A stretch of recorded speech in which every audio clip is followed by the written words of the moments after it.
When I was a teenager, my father had passed away and my mother had met somebody fairly quickly. They weren't really around much, so we didn't have much discipline, structure, things like that. I had a couple cousins and a couple friends. It was always just like smoking weed. I wasn't that big into drinking at that point. Right now, I'm battling liver cirrhosis, stage 3 liver failure. Towards the end, when I stopped drinking, I started getting really big in my belly area. Then I started noticing my skin getting yellow. That's when I noticed that I had a real problem. I started shaking, vomiting. I couldn't eat much. It was too little too late. Her back was to me, so I was sleeping. She just figured I was sleeping. She turned back around and I was laying halfway off the bed with blood all over my face. So I'm coming out like this coma. It's dark in my room. I don't know what's going on. There's a person in there, happened to be my girlfriend. She had told me that it had been days. I was like, I've been asleep all this time. She's like, you weren't asleep. I'm still afraid that tomorrow may not come for me. Hey, everybody. Thank you so much for considering donating to my podcast. When I started this page just a few months ago, I did not think I would get to this place that I'm at right now, but I cannot thank you all enough for even considering to donate to my cause. A lot of work goes into these things, whether that be getting guests, getting the expensive equipment, the editing. Oh my God, the editing takes me forever and I'm terrible at it. So it takes me even longer. But if you're here, thank you. Whatever you can afford, I would so appreciate it. It would mean the world to me. So if you want to hear these recovery stories, keep coming, then please consider donating. It would mean just the absolute the world to me. So thank you for watching. Thank you for being here. And thank you for being a part of my journey. I really don't know what else to say besides thank you. And be on the lookout for many, many more episodes coming soon. Thank you, everybody. All right. Hey, everybody. Welcome back to another episode of the Willpower Podcast. Today, I have a very important episode. This is one of the most important episodes I think I've ever done because it's actually talking to someone who is going through right now the process of leading up into a liver transplant, believe it or not. So we're getting a firsthand view of what it actually feels like to go through the leading steps up into a liver transplant. So we have a lot to talk about in this conversation. So thank you, Aaron Starbuck, for coming on my show, the Willpower Podcast. Thank you so much for coming on. I know this must have not have been an easy decision for you, but I'm so lucky and so glad that you were able and willing to do something like this. So thank you. Yeah, thank you for having me on. Yeah, of course. So Aaron, let's just start from the beginning, man. Can you tell us a little bit about yourself and who you are? Yeah, so I'm 41 years old, single father most of the time. Recently, my son's been with his mother just because of all my medical situation, and it'd just be best for him right now. See, I have a college degree in communications. I was in graphic design for a while. I love music. I used to do DJ gigs, playing a band, things like that. Yeah. So I'm really into art and music and graphics and stuff like that. Well, it's just really cool that you're being so open and honest and like vulnerable and authentic when it comes to this conversation. And it's such an important conversation we're about to have right now because, like as someone who's gone through it, I haven't had the opportunity yet to talk to someone on the beginning side of this. So let's talk about you. Let's talk about who you are and what brought you to this point that you're at right now. Let's like help everyone understand like who you are. Yeah. So, right now I'm battling liver cirrhosis, stage 3 liver failure. I was an extreme drinker. I was drinking half gallon every day, if not more. Whiskey, rum. Every once in a while, some beer would be in there. But I wasn't always, such a heavy drinker. That's been the last few years. I'm actually, this month is my 1 year of sobriety. So the end of the month, I'll be 1 year. That's amazing. First of all, so that's great, man. I can see it in your face, like how genuine that actually is, what you're saying to me. Because I know that feeling. I know what that feels like. I'm proud of it. Yeah, man. I was, So I was 4 months sober when I was at a certain hospital near the Boston area, and they wouldn't transplant me because you have to be 6 months sober, which was Right. crazy to me because 4 is 6, like what is this? So I actually got lucky and got transferred to Western Mass, but uh, I know like that feeling, man. Like it's like you're sober, you're doing everything right, but your body is just the damage is done, right? Like the damage, Yeah. you really can't backtrack. Like a lot of people think you can just, if you stop drinking altogether, your liver will just regenerate. But if it's more than half gone, or just not working to full capacity, like 0.5%, then that's when like real issues arise, and you can't really reverse them anymore, right? So Yeah, talk about that. Like, exactly. when did you start noticing that you were maybe having problems with drinking? Let's just go all the way back. Yeah. Well, I kind of always knew that I kept getting more and more frequent drinking. Uh, when I was a teenager, like an early teen, my father had passed away, and my mother had met somebody fairly quickly, and so they were kind of on their own journey, doing, you know, the best they could, and to provide for. I have two other brothers, and so they weren't really around much, so we didn't have much uh, discipline, structure, things like that. Yeah. And I had a couple cousins and a couple friends that it was always just like smoking, smoking weed and having a good time, skateboarding. Uh, we all played, guitar and stuff like that. Yeah. So I wasn't that big into drinking at that point. We dabble a little bit, go to parties, things like that. Mm-hmm.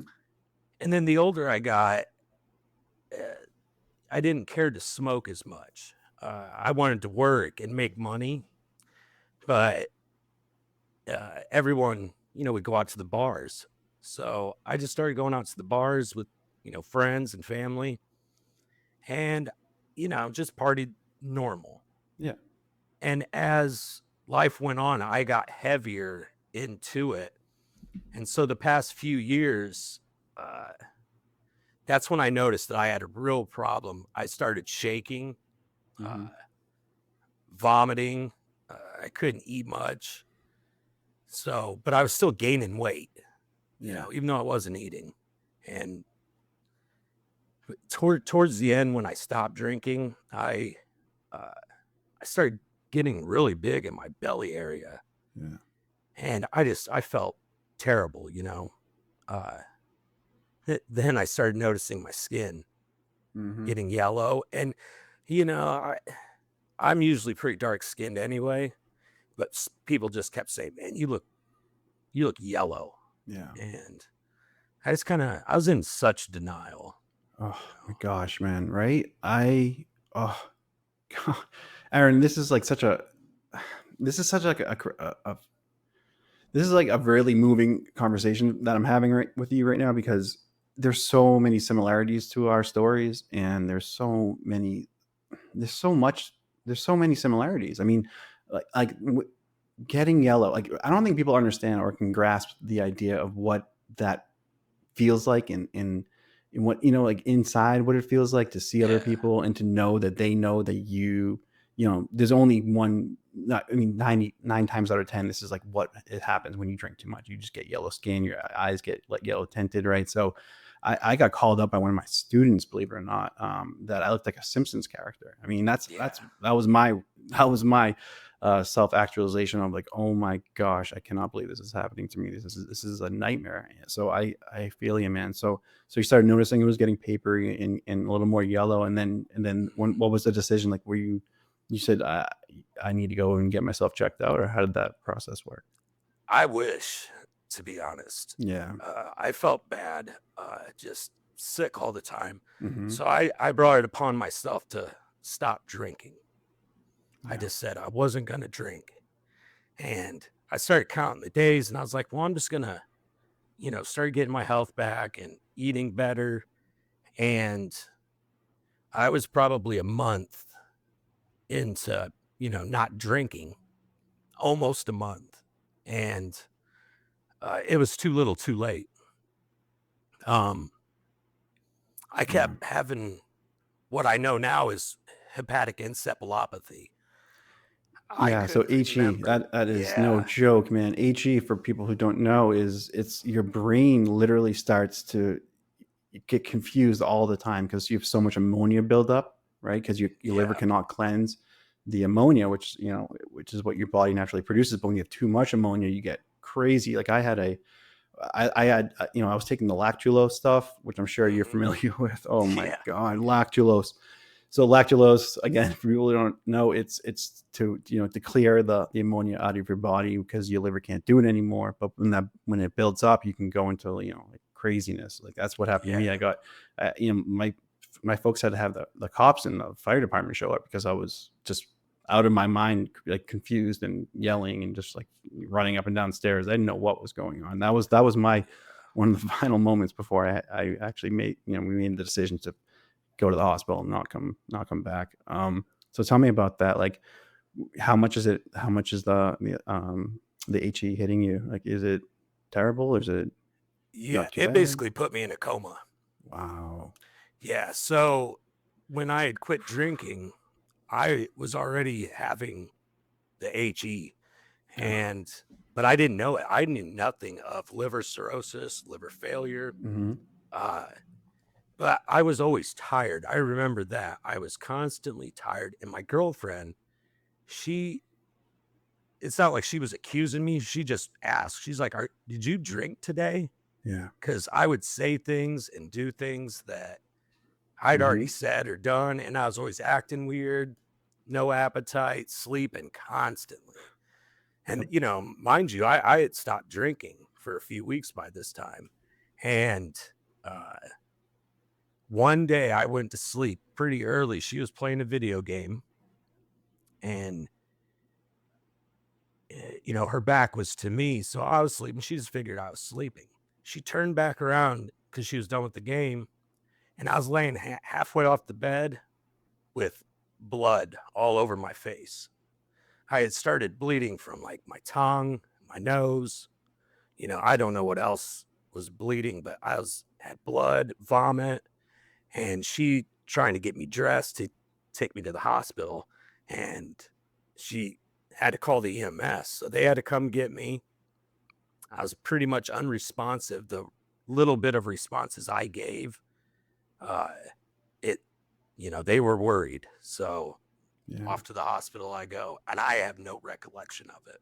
Yeah. So you just all of a sudden you just started bleeding, or maybe you hit yourself. Like, what happened? No, I just from my platelet Oh count was so yes, low, my hemoglobin, I was yes. bleeding from like, the gums and stuff. Yeah.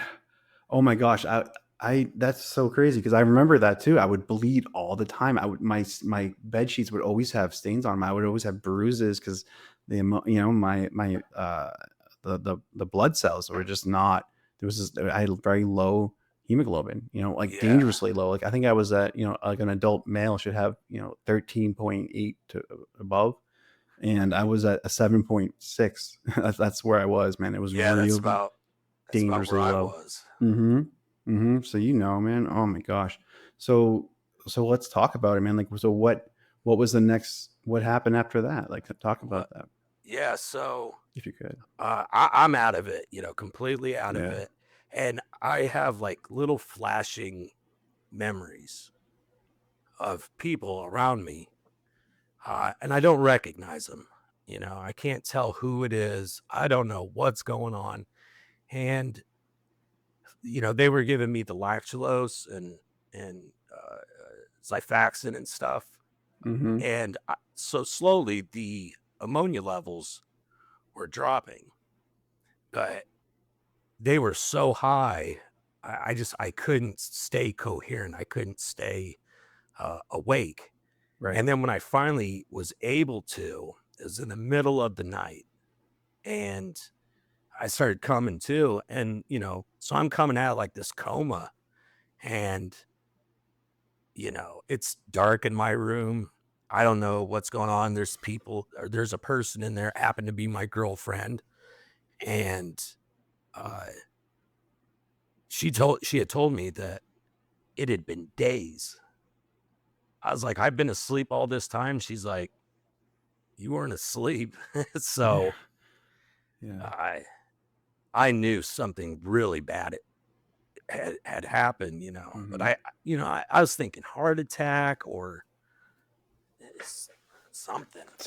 Something not this, right? Yeah. Yeah, not alcohol, maybe Yeah. related. And, she proceeded to tell me how she had to help clean me because the vomit, the defecating on myself, Mhm. urination. I woke up, I had these mitts on, these blue mitts, and they were mittens to stop me from pulling out my IVs again. Yep. I was being combative, so they had to restrain me, Mhm. and it almost felt like I was in trouble, like I was Mhm. imprisoned or something, and I didn't Yeah. do anything. So it scared me.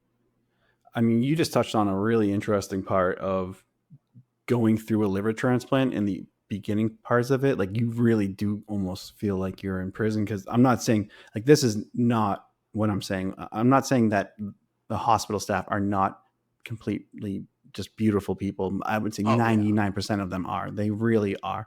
But there was definitely a few people, for sure, that were treating me, you know, because this was self-inflicted, right? And everyone has that, hmm and just like, I would be left alone. I'd be pleased, like, I need help, I need water, nothing, because it just, I don't know if it was they were just so busy, or maybe it just didn't want anything to do with me, because we just looked at it a little differently than other people who maybe a little more, I hate the word deserving, but that's like what maybe could be, interpreted that way, right, you know? yeah.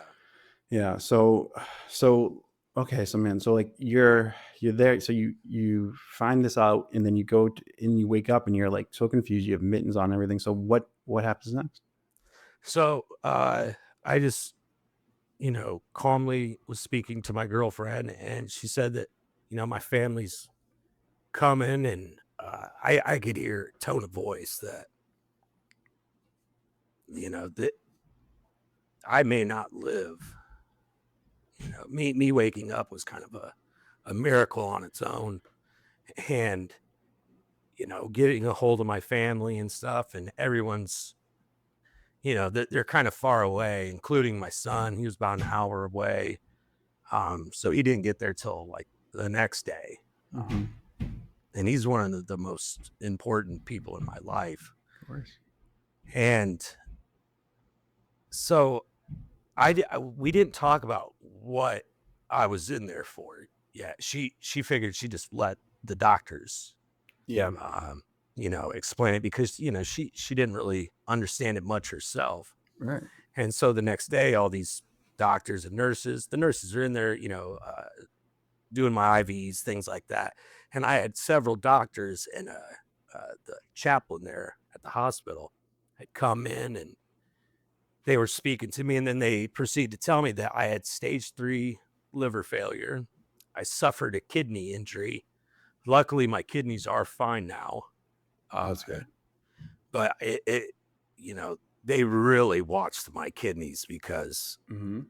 it got really bad, and they started telling me, and they didn't know if I was going to survive. Right.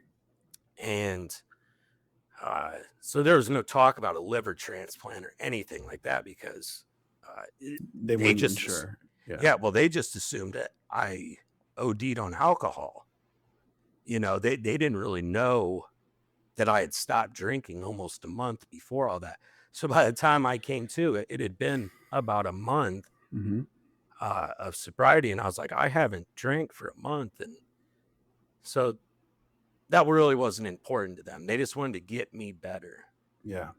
Uh, and the staff there was extremely nice to me. They Mm-hmm. everything I needed, but I had suffered a lot of atrophy, uh, because one, I was already unhealthy and malnourished, and then being out for days, like I couldn't walk, I couldn't do anything, and then I was just bedridden for, I don't know, I'd say the first week or two before they started making me get up. So my legs were swollen, Yeah. itchy. Oh I was gosh. retaining so much water. Oh my gosh, right?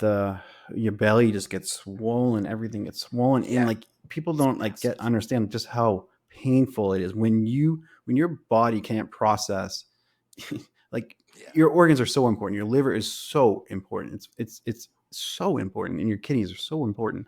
But like when you can't process things anymore and your body just starts swelling up, like it physically kills. Like when your ankles are yeah, just ballooning up to the 3 times the size of that my ankle, would look like, and then we'd have to have paracentesis treatments. You want to talk yeah, about that? I'm sure you're going yeah. through those right now, Aaron. So why, Oh why don't yeah, you why don't you enlighten us about how those yeah, are? yeah. I get those probably 2 to 3 times a month.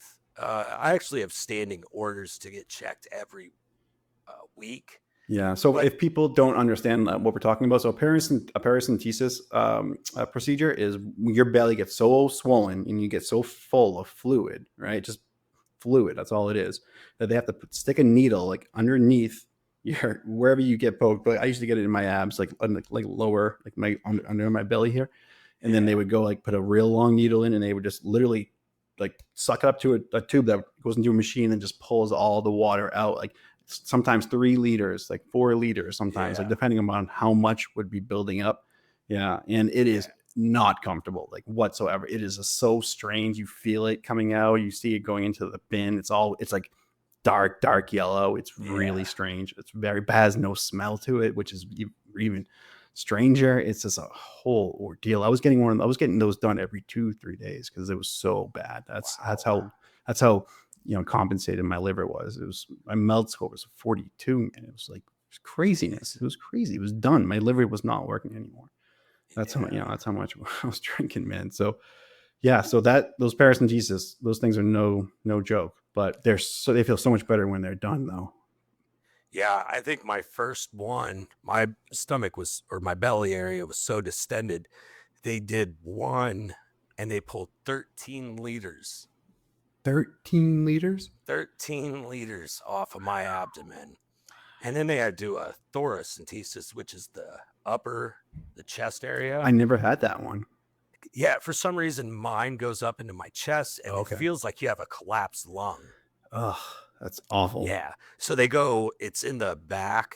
They go through the back and it doesn't really hurt as much as like the stomach. Uh, but yeah, you feel it. That's for Yeah, you sure. And feel it's it the for same sure. thing. That needle is in between, Ugh. your lung and your abdominal wall. Same with the paracentesis. Mm-hmm. And so I usually get about 2 to 3 liters each Mm-hmm. time, but I'm a small guy. Yeah. So for me, and my belly's just hard as a rock, Mm-hmm. the pain is unbearable. And then like stretch marks, you can almost watch them Yeah. Oh, occur right then and there. yeah, because I'm taking care of myself though, and when the marks, man, just the marks Yeah, alone from just the extended, the fluid retention, all of that build up of bile, and yeah. oh my god, man, it was a nightmare. So, oh god, Aaron, I'm so sorry that you're going through that, man. I mean, if there's anyone that understands what you're going through, it is me. So I am so sympathetic towards what you're going through right now. That's So when I seen your story. I was like, he gets it. yeah, I get it. I get it. I mean, I got it so badly that I had to get a kidney transplant, and my stomach ruptured, and I lost my colon, and it was Yeah. just, yeah. I mean, I really went through the ringer, and I hope that never doesn't have to happen to you. So, can you tell us a little bit about what's going on right now in your health and the progress and everything like that? Yeah, so I'm still in the evaluation, Evaluation phase. Yeah, yeah. yeah, phase. I've done basically everything: the colonoscopy, the endoscope. They stress test the heart, the lungs. Blood test, and I still need to do a dental, just to make sure, because when they put me under, they got to make Yeah. sure that my mouth and Mm-hmm. everything It's a else can big deal. handle it. Mm-hmm. And then the other thing that I'm currently doing is IOP, which is group Intensive therapy. outpatient. Yeah. Yeah, the outpatient stuff. Um, and it's fine. But my only real problem with it is I've already got so many appointments I have to take care of. And I'm in pain. Yeah. I don't feel well. And Yeah. then, having to set up rides and stuff and get Oh, there and come back. And it's 3 days a week. it's so much. It's so much. Yeah. People don't understand like just how time consuming and how much you really rely upon others to help support someone going through a liver transplant. It is insane the amount of support that you need. Insane. You can't get up, you can't move, you can't do anything, you can't give yourself rides. It's just you just can't do it. You have to rely on support. So if you're someone out there who doesn't have support and you're drinking a lot, that's something you really need to be mindful of, because if this ever does happen to you and you don't have that support system at home, or just any kind of support system, that's going to, it's not going to help you out. Let's put it that way. It's a major setback. And that's one of the criterias Mm-hmm. for transplant, is that you have to have a good, stable support system with people, Mm-hmm. because once the transplant happens, you're at the mercy of someone else. You really are. You're like an infant again. You're like a newborn child. You have to. I had to relearn how to walk. I had to relearn how to like eat solid food. I had to relearn how to breathe. They had to take the tubes out so I could breathe again, because I was so sick, and it was crazy, man. But yeah, it's heartbreaking. It's heartbreaking you're having to go through that. But by just looking at you, you look good. Like your eyes aren't tinted or anything like that. Yeah. So you're sober. What do they tell you? Is there any kind of possibility that this could be reversed, or is this you're just waiting now for the transplant? I'm just waiting for the transplant. I do fairly decent, trying to eat better, exercise better. Mhm. People tell me I look a lot younger than what I am. Maybe it's just good genetics, I guess, but my liver is it's in rough shape. I Mhm. drink a lot. A lot. Yeah. So what you want to talk about that a little bit? Yeah. When I don't think people understand just how much you have to drink to put yourself in the situation that we both put ourselves into. Like, what was going on in your life that you were drinking that much? Because I could tell you about what was going on in mine, but I'm curious to know what was going on in yours. Yeah, it's kind of like I have a lot of trauma. Mm. I've experienced a lot of death Yeah. in my life. Like I said earlier, my dad died. I was 12 years old. There's two other brothers. I'm the middle, so I have a younger brother, and I had an older brother. And we were really close in age. Me and my oldest brother, we were in the same grade, because he was held back. So everyone thought we were twins. And he had his own problems, his own demons. And he spent a lot of time in jail. Mm-hmm. He loved to party. A lot more than I did. And he overdosed on fentanyl. Oh. I hate that stuff. It's just God. I've lost like at least 3 friends to overdosing on that. Whether that be they thought they got something and they got something else. Whether that's most likely it's a pill or something like that. Yeah, he didn't. And the bad thing is that I found him, and he had been there for days. So that was extremely traumatic. Sorry. Yeah. He was my best friend. Yeah. My little brother too. Like the three of us, as different as all three of us, were, we always partied together. We were always together because we shared so much trauma and being so close in age and everything. And, finding him, it was about 6 years ago. And I had already been an alcoholic. It was no secret that I was already an alcoholic. Yeah. But I was functioning. I was working. I worked all the way up to be a supervisor at this manufacturing company. But after he what died, a blow. Yeah, I kind of gave up on myself. I just, it was very hard for me to cope with that.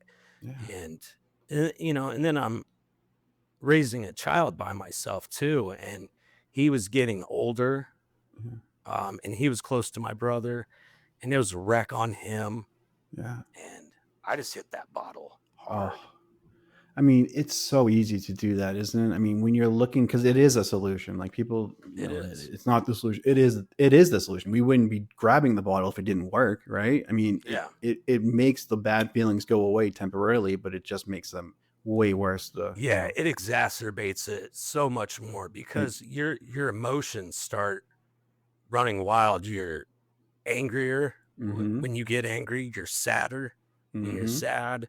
So it's just, and it's a vicious cycle It is. because once you start drinking, like I said, I was already an alcoholic. And then with all that, I'm just like, forget it. I'm just, I can't deal with this right now. I'm just going to drink and feel good. Yeah. Oh my gosh, man. Like, Yeah. oh my gosh. I know. I mean, it's such a crazy thing when you think about it. Like anyone that's going through anything that's traumatic, or you're grieving, or you're just going through something so difficult. I promise you, alcohol is not the solution to your problem. Yeah. Seeking out therapy, help, support, anyone you can talk to, go talk to someone first. Do not pick up the bottle, because that will just lead you down a path of depression and low self-worth and anxiety, and just all the things that you don't want in your life you'll get if you just go right back to drinking, and then you use it as a solution to your problems, which it is not. Trust me. Oh my gosh. So yeah. So oh god. Oh my gosh. So where are you at now? Like, have you had any test done like recently? Like what are your labs showing? My labs look really poor right now, to be Okay. honest. So are you getting like a CM, like a CMP, like all those things? A complete metabolic panel. That was one, and then there was the CMP, a complete something else. Like there's so many of them, but it's CBC, CMP. Yeah, I'm This. getting all that stuff. Like where my transplant team is Yeah. is about 2 hours away, Oof. but the city I Really? live in, they've got their own like GI specialists and things like Mhm. that, but they don't do transplants. So I'm having to deal with 2 different hospitals, and that's fun. So they don't like to communicate with each other. No That hospital well. does. Yeah, Yeah. it's brutal. I deal with the same. Yeah, I have the same thing. Yeah. So, but I go there for everything else. Basically, the hospital that I go to normally, they're my maintenance work. Hmm. They do like the paracentesis and, some blood testing, my colonoscopy. They did that. And I was just recently in the hospital, like I was telling you, and it was just absolute agony and, like I said, scary and things Yeah, like you were that. there. So talk about, was it pneumonia? Is that what it was? No, it was it was an infection in my abdomen with Oh, a slight touch of walking pneumonia or whatever they want to yeah. call it. Peritonitis. So I Peritonitis. basically got it from a paracentesis because I just had one done, and then about a week later, I'm in excruciating pain and Hmm. discomfort, and yeah, they test the fluid, and it was infected, Hmm. and my urine was dark, like looked like coffee almost. It's dehydrated, and then nausea, vomiting, all that stuff. But yeah, they test my platelets, things like that. I was extremely low. I had to get plasma, or not Yep. plasma, platelets. Hmm. So I had to Like get a so you've had transfusion. some blood infusions. Yeah, a couple Yeah. different times. Yeah, me too. I had so many. I was constantly getting them, just like almost on like a 24-hour loop, just because Yeah. I was that close to the edge of dying. Oh my gosh. Oh Yeah, my the gosh. platelets and then albumin and Yep, the albumin levels. Hmm. yeah. And my bilirubin, it fluctuates quite a bit. But for some reason it stays. Yeah, where's it at? It's right now it's a little elevated, but not like to where I'm jaundice. Right. So, Yeah. but it's still pretty. I'm borderline. Like, I can tell that they want to just like admit me in there for a while, but because insurance, things like that, and they're like, well, it's not as bad as you think, or it's almost like they kind of shoo me out of there. I Mm-hmm. feel like, Well, because you're not as sick as other people, right? right. Mm-hmm. Yeah, I can get around and stuff, but I mean, That's frustrating too, though. within a few hours, I can go from being fine to just ill. I mean, just that Yeah. quick. Yes. I wake up one morning and I'm like, I feel like you got like run over. bad. Yeah. Yeah. Like I've been hit by a car. But you got or hit. something. Yeah. I felt like that all the time. I was like, what the, like, did I get in an accident last night? Did I fall off my hospital bed in the middle of the night or something? I felt terrible. And I would bleed all the time. Like, I remember just like, this was at the point where I was at the hospital where they weren't going to transplant me, and they were just waiting for me to die, or I don't know, but they were waiting, and they were just doing maintenance on me. And I would just start bleeding out of like this, scratching myself because I'd be so itchy in the middle of the night. I wouldn't know I was doing it because of the albumin buildup. And oh my God, man. Yeah, it's torture. It's torture. It and is. You have nothing but time to think about all of the times that you've just been, you ruined your life. I mean, I would do that all the time. I would just sit there and dwell in all my mistakes that I've made. And I'm not saying that you're doing that, but I know I was a complete wreck. Yeah. Lots of times I'd be in that hospital alone. Mm-hmm. And I just like, what have I done to myself? Yeah. What have I done? Like, look at me. Like, I can't even get up and go oh my gosh. I would just break it out in just random fits of rage and crying and confusion and just shame, regret, and regret, man. I lived with so much of it. Yeah, there's a lot of it. And it still happens to me. Like I'll just, and sometimes it hurts for me to cry, like physically. Because I'm in so much pain. Yeah. I can't even cry. And then I get like that feeling in my chest and my throat. And it doesn't, that you can't make that release. Mm-hmm. So you're just kind of stuck.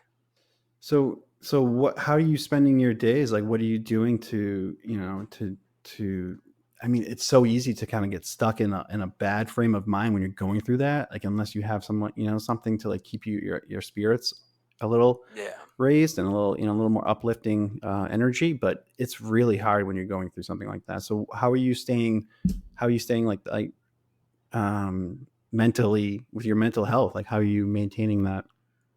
Yeah, that's a good question, because I've talked about this before. I'm not able to experience that sobriety, that joy part, having that, because I'm actually in a bad situation financially and things like that, to where I've set up a GoFundMe, which hasn't really taken off. And well, hopefully this does. Hopefully this helps you out. Yeah. So what's your handle? Is it at Aaron Starbuck, correct? Yeah. At Aaron _Starbuck. STARBUCK. So my Instagram, I don't do like Facebook, but I have Instagram, and it's Aaron Starbuck. I've got links and stuff to the GoFundMe. And then I also have that on my YouTube channel, which is What the Tyler. You can find me on there as my old gamer tag. And I kind of post, just updates about myself. I got pictures on there. You can kind of go back my entire life even, and, see all the crazy pictures and stuff. I'm not taking nothing down. It is what it is. Yeah.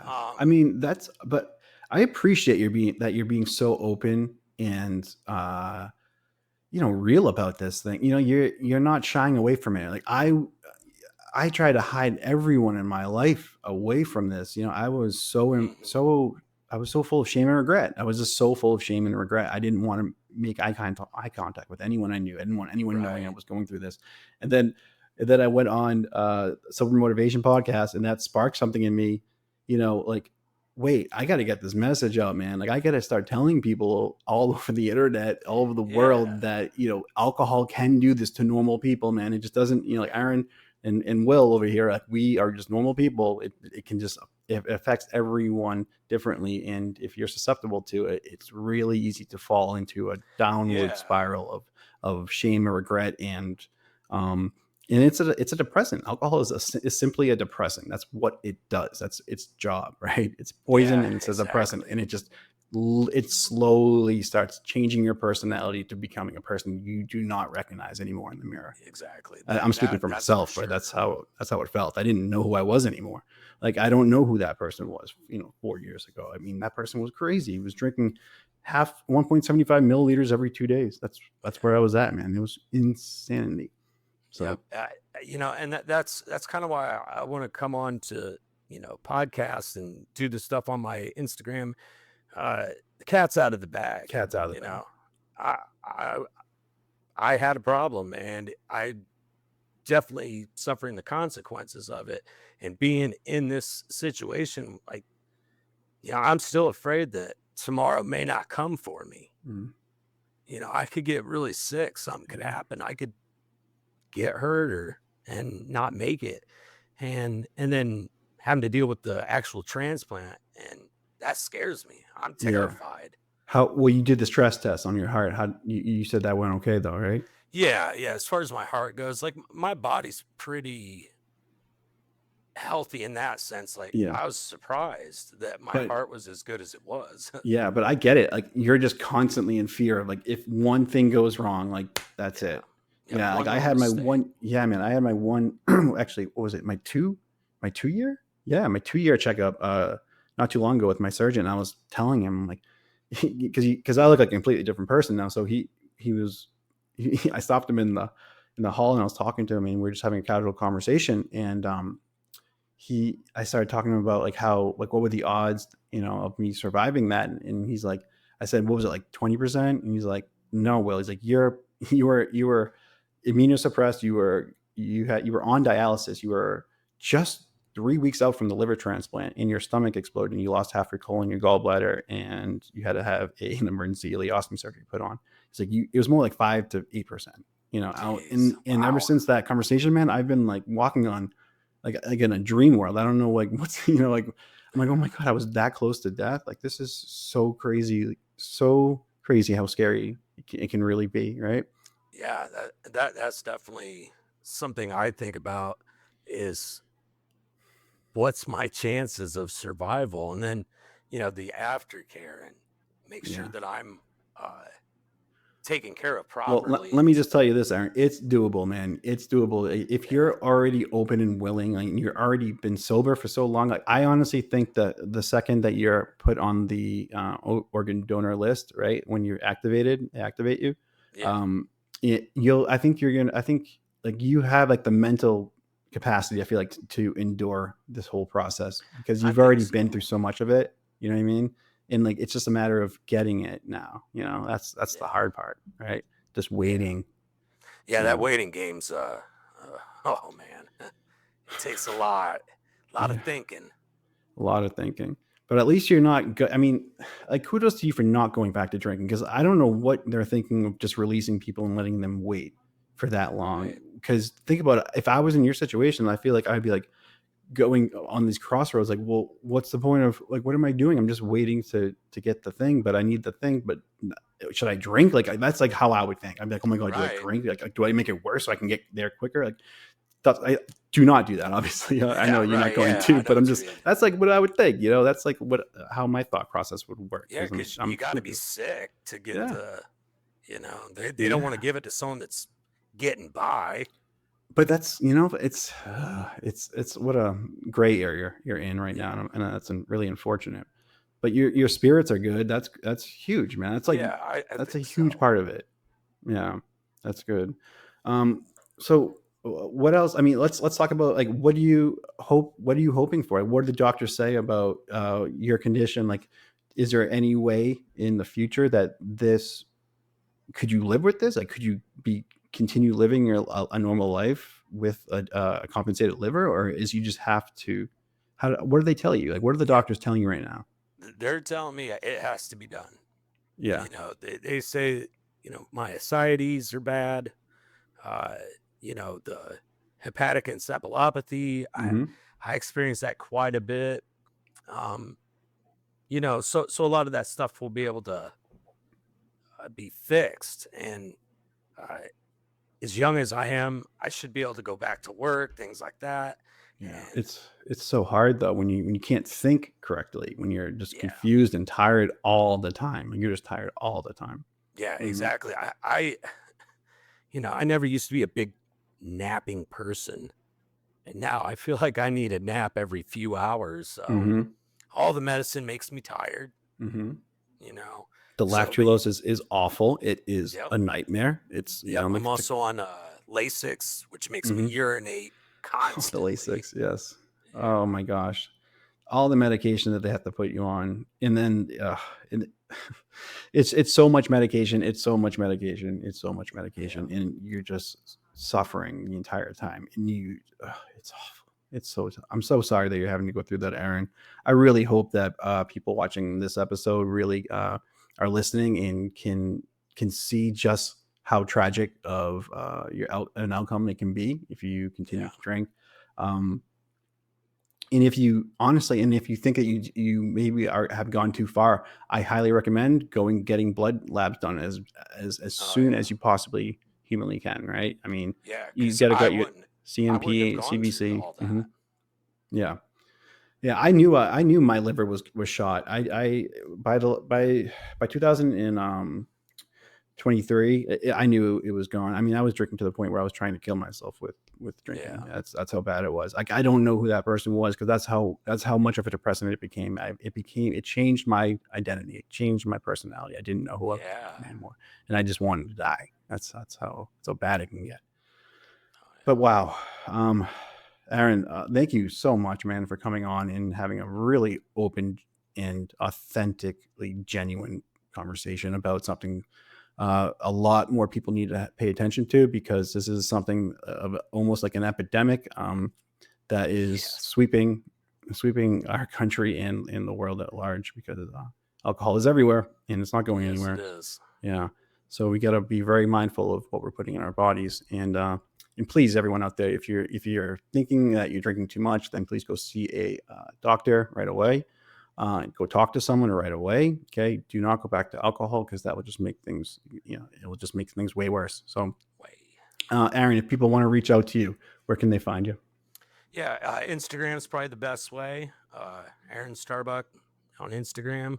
I like talking with people. If someone has questions, want to know a little bit more about myself, I'll talk to anybody that wants to, Yeah, because I think that's the best it medicine is is getting it off your chest. 100%, So 100%. yeah, that'd be the best way to get a hold of me. And then I do have links and stuff to my other uh, like YouTube and the GoFundMe page. Hmm. Um, and I Yeah. just appreciate you having me come on here and Yeah, tell I my appreciate story. you coming on and talking about, because you're in a tough spot right now, Aaron. You're in a tough spot. So let's help Yeah, Aaron out, everybody. And I wish you nothing but happiness and peace, man, and peace in your life. Moving forward, because like I said, I know how tragic and what you're going through right now, and sometimes it can feel like all hope is lost, but yeah, it's not lost, Aaron, man. It's not. yep. I believe it. I've got a lot of hope. So Good. Continue to have some. Continue, please, on for all our, for yeah, everything out there in the universe. Please continue to have hope, because what you're doing, and how brave you are and courageous this move is, what you're doing right now is inspiring. So thank you for coming on yes. and talking with us. All right, everybody. Thank you so much for watching another episode of the Willpower Podcast. Thank you, Aaron, for coming on. Please go check out his channel and his Instagram page at Aaron _ Starbuck, STARBUCK. And be on the lookout for many, many more episodes coming soon. Take care, everybody.